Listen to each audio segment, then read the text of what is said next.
Hello friends, എല്ലാവർക്കും നമസ്കാരം. നിങ്ങളേവരും കാത്തിരിക്കുന്ന നയനയുടെയും ആദർശിന്റെയും ഇന്നത്തെ വിശേഷത്തിലേക്ക് എല്ലാ കൂട്ടുകാർക്കും സ്വാഗതം. എല്ലാവർക്കും നല്ലൊരു ദിവസം ആശംസിച്ചുകൊണ്ട് തന്നെ നമുക്ക് നയനയുടെയും ആദർശിന്റെയും ഇന്നത്തെ വിശേഷത്തിലേക്ക് കിടക്കാം. അപ്പം അതിനു മുമ്പായിട്ട് ആരെങ്കിലും നമ്മുടെ ഈ ചാനൽ ആദ്യമായിട്ട് കാണുന്നുണ്ടെങ്കിൽ ഇതുവരെ സബ്സ്ക്രൈബ് ഒന്നും ചെയ്ത് വെച്ചിട്ടില്ലെങ്കിൽ തീർച്ചയായിട്ടും ഒന്ന് സബ്സ്ക്രൈബ് ചെയ്ത് വെച്ചോളൂ കേട്ടോ. അതിനോടൊപ്പം മാക്സിമം എല്ലാവരും നമ്മുടെ വീഡിയോ ഇഷ്ടപ്പെടുകയാണെങ്കിൽ ഒരു ലൈക്ക് അടിച്ചിട്ട് പോകാനുള്ളത്.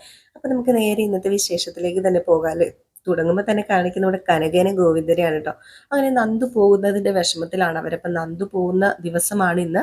അപ്പൊ അതുകൊണ്ട് ആ വിഷമമൊക്കെ ഇങ്ങനെ പറഞ്ഞുകൊണ്ടിരിക്കുന്നതിനിടയിൽ അവൾക്ക് അനിയുടെ കാര്യം പറയുമ്പോഴത്തേക്ക് അവളുടെ ശ്രദ്ധ പോകുന്നുണ്ടല്ലോ.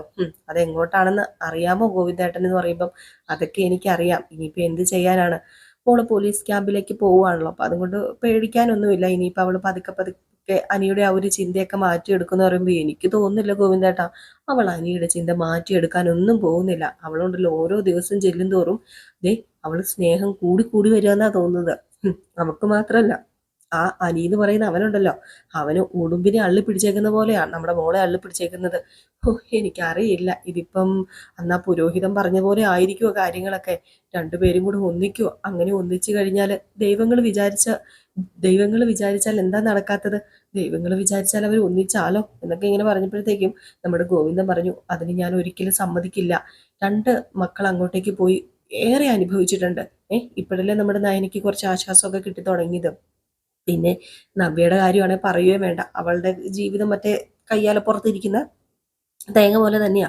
അഭി അഭി ഇപ്പം വന്ന് സ്നേഹിക്കുന്നത് സത്യമാണോ കള്ളമാണോ, അതോ ഇനിയിപ്പോ വേറെ എന്തെങ്കിലും നേടിയെടുക്കാനാണോ എന്ന് പോലും അറിയാൻ പറ്റത്തില്ലാത്തൊരവസ്ഥയാ. ആ ഒരു നിലയ്ക്ക് ഇനി അടുത്ത ഒരാളെയും കൂടെ അങ്ങോട്ടേക്ക് നമുക്ക് പറഞ്ഞു വിടേണ്ട കാര്യമില്ല എന്ന് പറഞ്ഞപ്പം അത് തന്നെ എൻ്റെ ആഗ്രഹവും. അവളെ വേറെ ഏതെങ്കിലും കുടുംബത്തിലേക്ക് കെട്ടിക്കണം. അല്ലാതെ മൂന്ന് മക്കളും കൂടി ഒരുമിച്ച് ഒരു സ്ഥലത്ത് പോയി കഴിഞ്ഞാൽ ശരിയാവില്ല എന്നൊക്കെ തന്നെ ഇങ്ങനെ അവർ സംസാരിച്ചുകൊണ്ടിരിക്കുകയാണ് കേട്ടോ. അപ്പൊ ഇതിനിടയിലാണ് ചേച്ചിയും അനിയത്തിയും ഒക്കെ ഇങ്ങനെ സംസാരിച്ചുകൊണ്ടിരിക്കുന്നത്. അതായത് നയനയും നവ്യയും നന്ദുവും ഒക്കെ ഇങ്ങനെ സംസാരിച്ചുകൊണ്ടിരിക്കുന്നത്. അങ്ങനെ പാക്ക് ചെയ്യാണ്, എല്ലാം പാക്ക് ചെയ്തൊക്കെ എടുത്ത് വെക്കുക. അപ്പൊ നയന പറഞ്ഞ് ചമ്മന്തിപ്പൊടി ഇവിടെ ഇരിപ്പുണ്ട്, അച്ചാർ ഇവിടെ ഇരിപ്പുണ്ട് എന്നൊക്കെ പറയുമ്പോൾ ഈ ചമ്മന്തിപ്പൊടിയുടെ ഒക്കെ ആവശ്യം ഉണ്ടായിരുന്നോ? 3 മാസത്തേക്കുള്ളത് കറക്റ്റായിട്ട് അമ്മ വെച്ചിട്ടുണ്ട്. അത്രയും ചമ്മന്തിപ്പൊടിയും അച്ചാറും മീനച്ചാറും എല്ലാം നിനക്ക് സെറ്റാക്കി വെച്ചിട്ടുണ്ടെന്ന് പറഞ്ഞപ്പം പിന്നെ ഇനിയിപ്പോൾ ഇതിൻ്റെ ഒരു കുറവും കൂടെ ഉള്ളൂ. മീനച്ചാറും ഒക്കെ അല്ലേ ഇനിയിപ്പോൾ പോലീസ് ക്യാമ്പിൽ പോകുമ്പോൾ എല്ലാവരും കെട്ടി പൊതിഞ്ഞുകൊണ്ട് പോകുന്നത്. എടി ഇത് അമ്മയുടെ ഒരു സന്തോഷമല്ലേ. അതോർത്തിട്ടാ പിന്നെ ഞാൻ വേണ്ടാന്ന് പറഞ്ഞത്. അപ്പോഴത്തേക്ക് നമ്മുടെ നവ്യ പറഞ്ഞു, നീ പോലീസ് യൂണിഫോം ഇട്ട് വരുന്നത് കാണാൻ സത്യത്തിൽ കൊതിയാവോ എനിക്ക്. പക്ഷേ കൊതിയില്ലാത്ത രണ്ടുപേരും ഇവിടെയുണ്ട്, അച്ഛനും അമ്മയും ഇന്ന് നയനിയും. അപ്പം പറഞ്ഞു. അപ്പോൾ നമ്മുടെ നന്ദു പറഞ്ഞു, എനിക്ക് പോകാറാകുന്ന ആ ഒരു സമയം ഇങ്ങനെ അടുക്കാറാകുമ്പോഴത്തേക്കും എനിക്ക് എന്തോ പോകാനേ തോന്നുന്നില്ല എന്ന് പറഞ്ഞപ്പോൾ ഈ കാര്യം നീയേ അച്ഛനോടും അമ്മയോടും പോയൊന്ന് സംസാരിക്കുക. അവർക്ക് സന്തോഷമാകും. അവരിനിയിപ്പോൾ ഇപ്പം നീ പോകണ്ടെന്ന് പറഞ്ഞാലും വേണ്ടാന്ന് തന്നെ അവർ പറയും. കാരണം നീ പോലീസ് ആകുന്നതിൽ ഏറ്റവും കൂടുതൽ പേടി അച്ഛനും അമ്മയ്ക്കുവാ. ആ എന്തൊക്കെ ഇനി കാണാൻ പോകുന്നതെന്ന് അറിയില്ലല്ലോ. പിന്നെ ഒരു കാര്യം നന്നായി, നീ മുടി വളർത്താത്തത്. മുടി വളർത്തുമായിരുന്നെങ്കിലേ ഇപ്പൊ ചിലപ്പോൾ നിന്റെ മുടി വെട്ടേണ്ടി വന്നേനെ. അല്ലെങ്കിൽ കാണാൻ ഒരു ലുക്കും ഇല്ലായിരുന്നു. ഒരു പോലീസ് ഓഫീസർ എന്നൊക്കെ പറയുമ്പോഴേ ദേ ഈ ലുക്ക് അടിപൊളിയാ.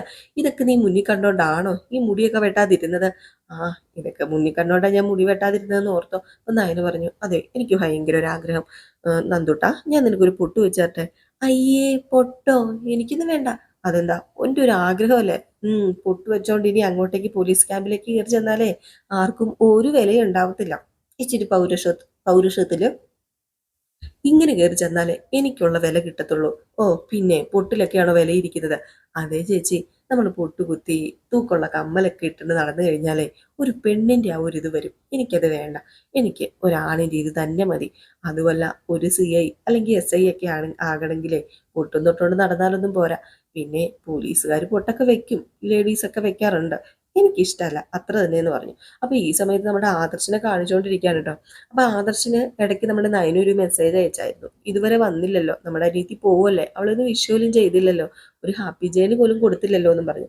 അപ്പൊ ഇതിങ്ങനെ നമ്മുടെ ആദർശ് കണ്ടിങ്ങനെ വായിച്ചുകൊണ്ടിരിക്കുന്ന സമയത്ത് പെട്ടെന്ന് എന്നാ പിന്നെ ആദർശിനെ വിളിച്ചേക്കാം എന്നൊരു തോന്നാം. അങ്ങനെ നമ്മുടെ ആദർശ് നേരെ നന്ദുവിന്റെ ഫോണിലേക്ക് വിളിക്കുകയാണ് കേട്ടോ. നന്ദുവിന്റെ ഫോണിലേക്ക് വിളിച്ചതും നന്ദു പറഞ്ഞു, ദേ നയനേച്ചി, ധാരാ വിളിക്കുന്നത്. ദേ ആദർശേട്ടനാന്ന് പറഞ്ഞു.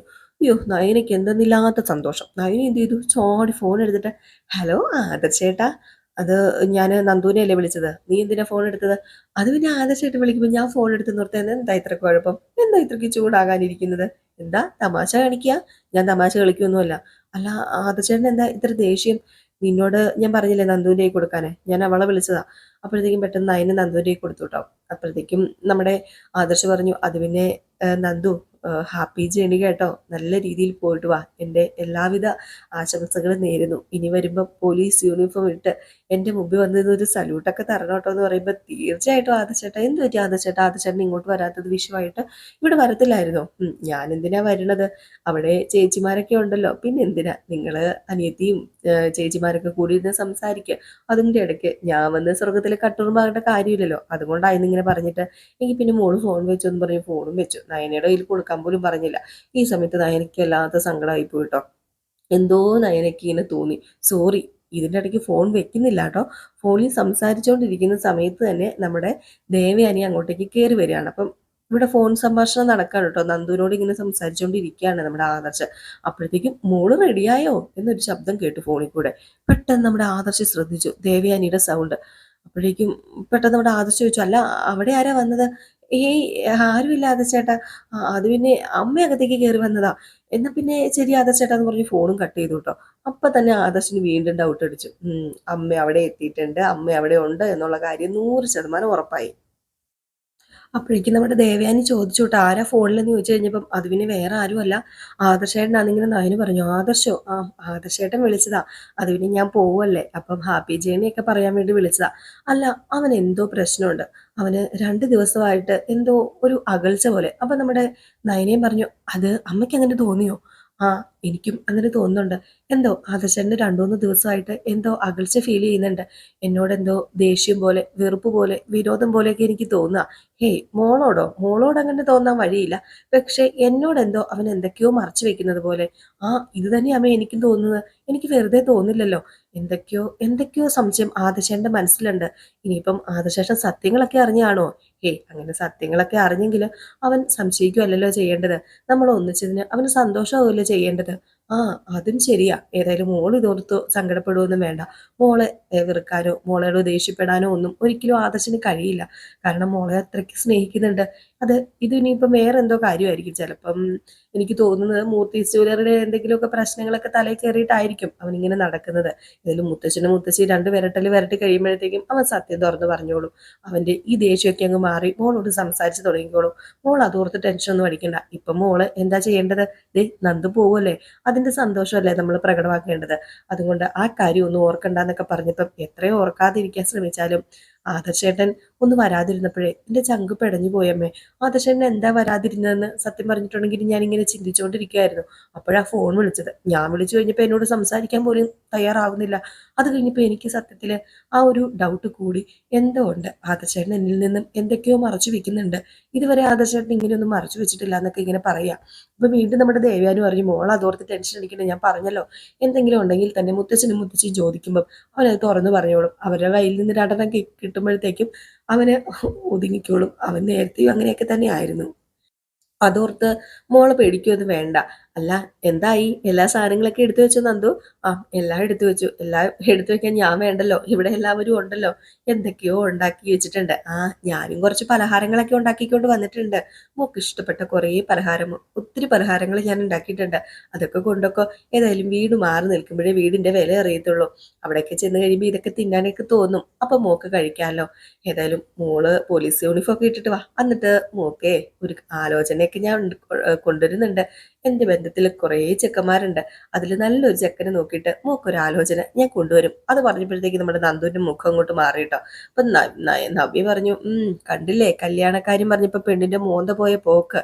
ഇവക്ക് കല്യാണത്തിനോട് തീരെ താല്പര്യമൊന്നുമില്ല. അതുകൊണ്ട് തന്നെയാ ഇവളുടെ മോന്ത ഇങ്ങനെ ഇരിക്കുന്നത്. അപ്പൊ ഏയ്, അങ്ങനെയൊന്നുമില്ല, നന്ദു പാവം കൂട്ടിയാ, എനിക്കറിയാലോ എന്ന് പറഞ്ഞ് നയനയും അതുപോലെ ദേവയാനിയും കൂടി അങ്ങ് പോവാണ്. അപ്പോഴത്തേക്കും നവ്യ പറഞ്ഞു, കേട്ടല്ലോ കേട്ടല്ലോ അവരൊക്കെ പറഞ്ഞത്. നീ ഇനിയും ആ അനിയെ മനസ്സിലിട്ടുകൊണ്ട് നടക്കരുത്. എന്തൊക്കെയാണെങ്കിലും അവന്റെ വിവാഹം കഴിഞ്ഞതാ. അവരുടെ ജീവിതം എങ്ങനെയും ആയിക്കോട്ടെ, പക്ഷെ അവന്റെ വിവാഹം കഴിഞ്ഞതാണ്. അത് നീ മറക്കാൻ പാടില്ല. നന്ദുമോളെ. അതുകൊണ്ട് ഞാൻ പറയാ, ഇനി അവനെ മനസ്സിൽ വല്ലതും വെച്ചിട്ടുണ്ടെങ്കിൽ അത് പാടെ അങ്ങ് നുള്ളിയെടുത്ത് കളയുന്നതായിരിക്കും നിനക്ക് നല്ലത്. ഇല്ലെങ്കിൽ ഇതേ നീ ഒരുപാട് വിഷമിക്കേണ്ടി വരും. അറിയാലോ, എന്തിനാ വെറുതെ? അർഹതപ്പെട്ടത് മതി നമുക്ക്, അർഹതയില്ലാത്തൊന്നും നമുക്ക് വേണ്ട. നീ ഇനി ഒരു പോലീസ് ഓഫീസറാ, അതുകൊണ്ട് തന്നെ നിനക്ക് അനിയേക്കാൾ നല്ലൊരു ബന്ധം ഇനി കിട്ടും എന്നൊക്കെ പറഞ്ഞ് ഉപദേശിച്ചിട്ട് അങ്ങ് പോവാ. ഈ സമയത്ത് നമ്മുടെ നന്ദു ആണെങ്കിൽ അവനേക്കാൾ നല്ലൊരു ബന്ധം ഒരിക്കലും എനിക്ക് കിട്ടില്ല. എന്നെ അത്രയ്ക്കറിയാം അവനെ എനിക്കും അത്രയ്ക്കറിയാം. ഞങ്ങൾ തമ്മിൽ ഒന്നിച്ചാൽ ഞങ്ങളുടെ ഏറ്റവും വലിയ സന്തോഷവും ആഗ്രഹവും ഒക്കെ നേടിയെടുക്കും. പക്ഷേ ബാക്കിയുള്ളവരുടെ സങ്കടം അത് ഞാൻ കാണേണ്ടി വരും. എന്താ ഈശ്വര ഞാൻ ചെയ്യേണ്ടത്? എനിക്കൊന്നും അറിയില്ലല്ലോ എന്ന് പറഞ്ഞുകൊണ്ട് നമ്മുടെ നന്ദു ഇങ്ങനെ വല്ലാത്തൊരു സ്റ്റേജിൽ നിൽക്കുകയാണ് കേട്ടോ. ഈ സീൻ കഴിഞ്ഞ് കാണിക്കുന്നത് അനിയെ അനാമികയാണ് കേട്ടോ. അനാമികയാണ് കേട്ടോ. അങ്ങനെ നമ്മുടെ അനി പുറത്തേക്ക് പോകാൻ തുടങ്ങുമ്പോഴത്തേക്ക് അനാമിക പറയാണ്, അത് പിന്നെ ഞാനും ഇന്ന് പുറത്തേക്ക് വരുന്നുണ്ട്, എനിക്കും പുറത്തു വരെ ഒന്ന് പോകണം, എന്നെയും കൂടെ കൊണ്ടുപോകണം എന്നിങ്ങനെ പറയാണ്. ഇത് കേട്ട് കഴിഞ്ഞപ്പോഴത്തേക്കും അനു പറഞ്ഞു, നീ എന്തിനാ ഇപ്പൊ പുറത്തേക്ക് വരുന്നത്? ഇതുവരെ ഇല്ലാത്തൊരു പതിവ് അല്ല, നീ എന്റെ കൂടെ പുറത്തേക്ക് വരാറില്ലല്ലോ. അത് പിന്നെ എനിക്കിവിടെ വരാൻ തോന്നിയത്, അതുകൊണ്ട് ഞാനും കൂടെ വരുന്നുണ്ട്. അത് പറഞ്ഞാൽ പറ്റില്ല, എനിക്ക് കുറെ സ്ഥലങ്ങളിൽ പോകാനുണ്ട്. എനിക്കും കുറെ സ്ഥലങ്ങളിൽ പോകാനുണ്ട്. നിനക്ക് പോകാനുള്ള സ്ഥലങ്ങളിലൊന്നും അല്ല എനിക്ക് പോകാനുള്ളത്. ഓ, നിനക്ക് പോകാനുള്ള സ്ഥലം ആ മൊട്ടച്ചിയുടെ അടുത്തേക്കായിരിക്കൂലേ? എനിക്കറിയാം, അവളിന്ന് ക്യാമ്പിന് പോവാണല്ലോ, അപ്പം ഒരു സമാധാനം ഇല്ലായിരിക്കും അവളെ കാണാതെ. ഏതായാലും കൊള്ളാടാ, നീ അങ്ങോട്ട് ചെല്ല്. അതെ, ഭാര്യയെ കൂടെ കൂട്ടിക്കൊണ്ടു പോകാൻ നിനക്ക് നാണക്കേടുണ്ടായിരിക്കും. അതായിരിക്കും നീ എന്നെ കൊണ്ടുപോകാത്തത്. നിന്നെ കൂടെ കൂട്ടിക്കൊണ്ട് പോകാൻ മാത്രം എന്തെങ്കിലും കേമം നിനക്കുണ്ടോ? എന്തെങ്കിലും മഹിമ നിനക്കുണ്ടോ? ഇല്ലല്ലോ. ആദ്യം ഭർത്താവിനെ അംഗീകരിക്കാനും വിശ്വസിക്കാനും സ്നേഹിക്കാനും പഠിക്കുക. ഈ ഭർത്താവിനെ വിശ്വസിക്കാൻ പറ്റും, നല്ലപോലെ വിശ്വസിക്കാൻ പറ്റും. അതുപോലെയാണല്ലോ ഓരോന്ന് കാട്ടിക്കൂട്ടുന്നത്.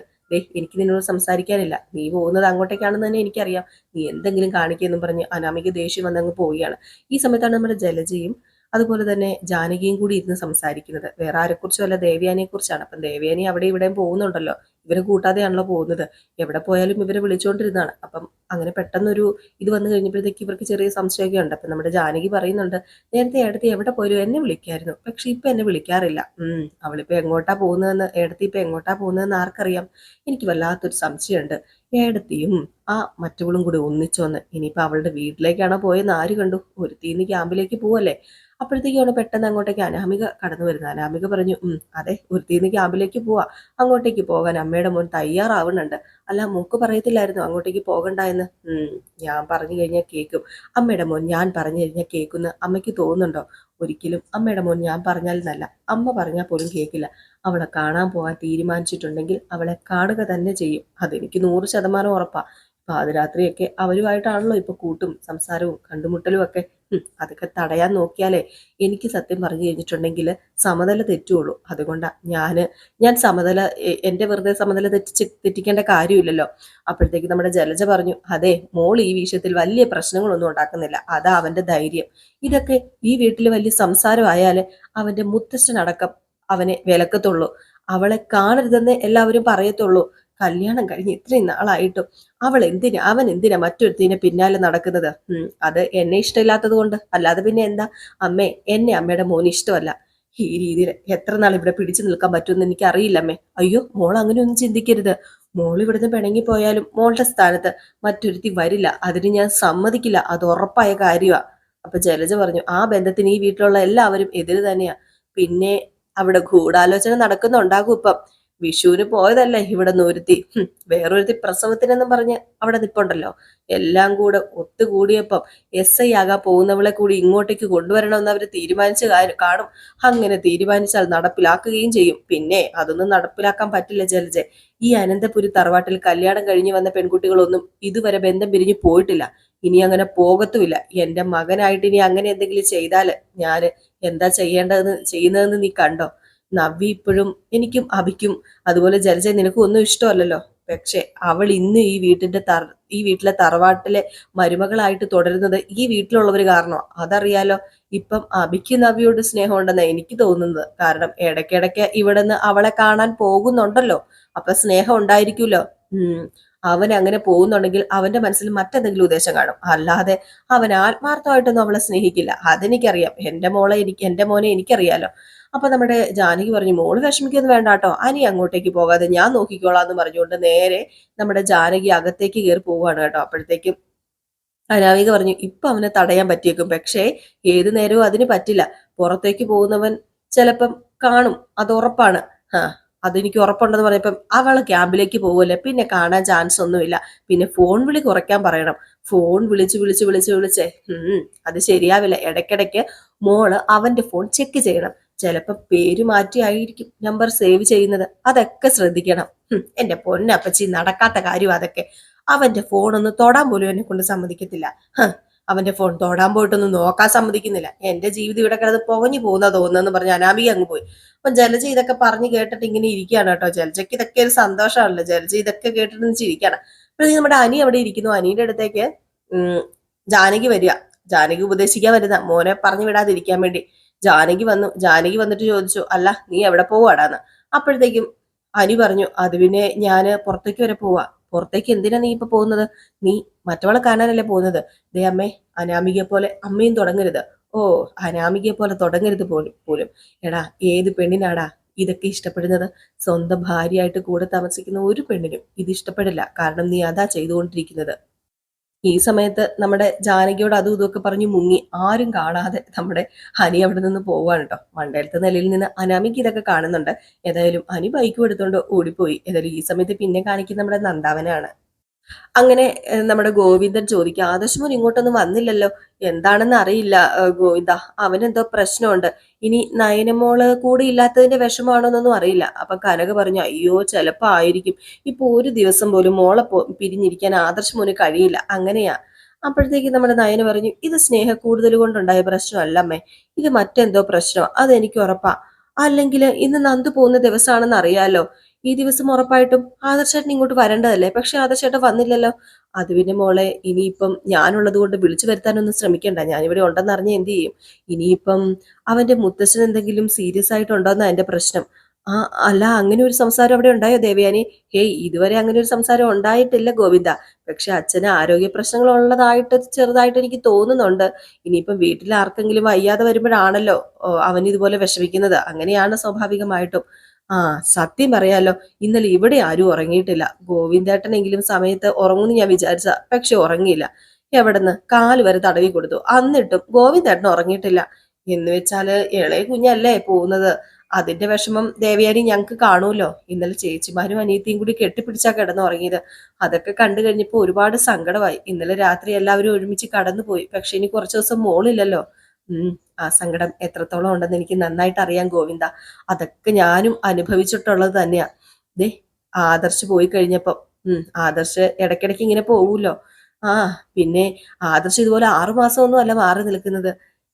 ഞാനാണെങ്കിലോ ആഴ്ചയിൽ ഒരു ദിവസം കാണാൻ പോവായിരുന്നു. ആ പിന്നെ പിന്നെ മാസത്തിൽ ഒരു ദിവസമായി, പിന്നെ പിന്നെ വർഷത്തിൽ ഒരു ദിവസം. ആ പിന്നെ ആ പതിവ് ഞാൻ ഒരിക്കലും തെറ്റിച്ചിട്ടില്ല കേട്ടോ. അപ്പോഴത്തേക്കാണ് നമ്മുടെ നവ്യ പറഞ്ഞത്, കേട്ടോ അമ്മായി, ഈ വീട്ടിൽ നിന്ന് അയന പോകുന്നതും നന്ദു പോകുന്നതൊക്കെ വലിയ വിഷമം അച്ഛനും അമ്മയ്ക്കും. പക്ഷെ ഞാൻ മാറി നിന്നോണ്ടല്ലോ ആർക്കും ഒരു കുഴപ്പമില്ല. ആ അത്ര ദിവസം ശല്യം തീർന്നല്ലോ എന്ന് ഇവര് വിചാരിക്കും. അപ്പോഴത്തേക്ക് നമ്മുടെ കനക പറഞ്ഞു, ഒരു സമയത്ത് അതുപോലെ നീ ശല്യമായിരുന്നു. ആ അത് ഓർക്കണം. അപ്പം നമ്മുടെ നവ്യ പറഞ്ഞു, ഓ പിന്നെ എനിക്കറിയാം. അപ്പോഴത്തേക്കാണ് നമ്മുടെ ദേവയാനി പറഞ്ഞ, അല്ല ഞാനൊരു കാര്യം ചോദിക്കാൻ വിട്ടുപോയി. നന്ദുവിനെ അനി വിളിക്കുകയോ മറ്റോ ചെയ്തായിരുന്നോ? ഏയ് ഇല്ലമ്മേ, നന്ദുവിനെ വിളിച്ചിട്ടില്ല. അതെ, അവനും ഇന്നലെ തീരെ ഉറങ്ങിയിട്ടില്ല.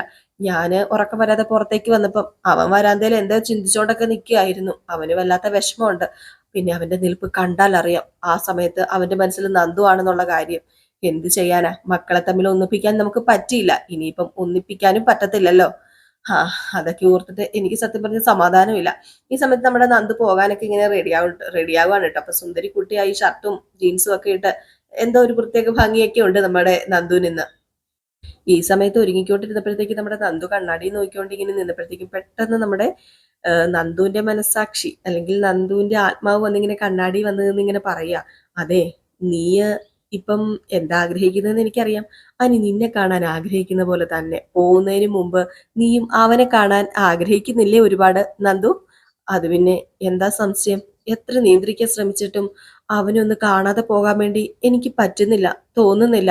ഈ സമയത്ത് നമ്മുടെ അനിയെ കാണിക്കാണ്. അനിയാണെങ്കിൽ ഒരു ബൈക്കൊക്കെ ഇങ്ങനെ ഇട്ടുകൊണ്ട് വഴിയിൽ ഇങ്ങനെ നോക്കി നിൽക്കുകയാണ് കേട്ടോ. ഇനി എങ്ങാണ് നമ്മുടെ നന്ദു വന്നാലോ എന്നൊക്കെ ആലോചിച്ചിട്ടായിരിക്കും. എന്നും അവർ മീറ്റ് ചെയ്യുന്ന സ്ഥലത്താണ് നിൽക്കുന്നത്. ഈ സമയത്ത് എന്നാ പിന്നെ നന്ദുവിനെ വിളിച്ചേക്കാന്ന് പറഞ്ഞുകൊണ്ട് നമ്മുടെ അനി നന്ദുവിനെ വിളിക്കാം. അങ്ങനെ നന്ദുവിന്റെ കോള് കണ്ട ഉടനെ തന്നെ ആ അനി എന്താ ഇവിടെ എല്ലാവരും ഉണ്ട്, എന്തിനാ ഇപ്പൊ ഇങ്ങോട്ടേക്ക് വിളിച്ചത്? അത് പിന്നെ ഞാൻ നിന്റെ വീടിന്റെ അടുത്തുണ്ട്, എന്നും കാണുന്ന സ്ഥലത്ത്, എനിക്ക് നിന്നെ ഒന്ന് കാണണം. അയ്യോ അതൊന്നും പറ്റില്ല, എനിക്ക് എനിക്ക് നിന്റെ ശബ്ദം കേൾക്കാൻ പോലും പറ്റുന്നില്ല ഇപ്പം, കാരണം നീ അതിനൊന്നും സമ്മതിക്കുന്നില്ല. ഞാൻ വിളിക്കുന്നു പറഞ്ഞപ്പോ നീ മൊബൈൽ ഓഫാക്കി കളഞ്ഞു. അത് പിന്നെ ഞാൻ ഉടനെ പുറപ്പെടും, ഇവിടെ എല്ലാവരും ഉണ്ട്, പ്ലീസ് അനി, അതിനു മുമ്പ് എന്തായാലും കാണാൻ പറ്റില്ല, ഇപ്പൊ ഫോൺ വെക്കേ. ദേ എനിക്ക് നിന്നെ കണ്ടേ പറ്റൂ, പോകുന്നതിന് മുമ്പ് എനിക്ക് നിന്നെ കാണണം. നീ പിന്നെ പുറത്തൂടെ എങ്കിലും ഒന്ന് പുറത്തേക്ക് വാ, നിന്റെ മുഖം ഒന്ന് കാണിച്ചാ മതി. എന്താ ഇതൊക്കെ, എന്താ ഇങ്ങനെയൊക്കെ സംസാരിക്കുന്നത്? നീ എന്തിനുള്ള പുറപ്പാടാ? ഞാൻ എന്തിനുള്ള പുറപ്പാടാണെന്ന് നിനക്കറിയാലോ. എനിക്ക് നിന്നെ കാണണം, അത്ര തന്നെ, എനിക്ക് നിന്നെ കണ്ടേ തീരൂ എന്ന് പറഞ്ഞ് ഫോണും കട്ട് ചെയ്തു കേട്ടോ. ഈ സമയത്ത് നമ്മുടെ നന്ദു ഹനി ഫോൺ വെക്കല്ലേ എന്ന് പറയുന്നുണ്ടെങ്കിലും ഹനി ആ സമയത്ത് തന്നെ ഫോൺ കട്ട് ചെയ്തായിരുന്നു. അങ്ങനെ നന്ദു വല്ലാത്തൊരു അവസ്ഥയിലാട്ടോ നിൽക്കുന്നത്. അപ്പം നന്ദു ഇങ്ങനെ നിൽക്കുമ്പോൾ സോറി, വീണ്ടും നന്ദുവിന്റെ ആത്മാവ് ഇങ്ങനെ വന്ന് പറയാ, നീ ഒരു കാര്യം ചെയ്യേ, അവന്റെ അടുത്തേക്ക് പോ, അവനൊന്ന് മുഖം കൊടുത്താൽ നിനക്കും അതുപോലെ തന്നെ അവനും അതൊരു വലിയ ആശ്വാസം ആയാലോ എന്നിങ്ങനെ പറയാ. അപ്പോഴത്തേക്ക് ഈ ആത്മാവ് പറയുന്നത് കേട്ട് കഴിഞ്ഞപ്പോഴത്തേക്ക്, ആത്മാവ് എന്ന് പറഞ്ഞാൽ പ്രതിരൂപം എന്നൊക്കെ പറയാം, അത് പറയുന്നത് കേട്ടപ്പോഴത്തേക്ക് നമ്മുടെ നന്ദുവിനും പോകാൻ ഒരു മനസ്സ് തോന്നുകയാണ്. ഏതായാലും ആ ഒരു സീൻ കാണിച്ചിട്ടാട്ടോ ഇന്നത്തെ വിശേഷം അവസാനിക്കുന്നത്. അപ്പൊ എല്ലാവരും കാത്തിരിക്കുക അടുത്ത വിശേഷത്തിനായിട്ട്. അടുത്ത വിശേഷവുമായിട്ട് വരാത്തവരെല്ലാവർക്കും ടാറ്റാ ബൈ ബൈ.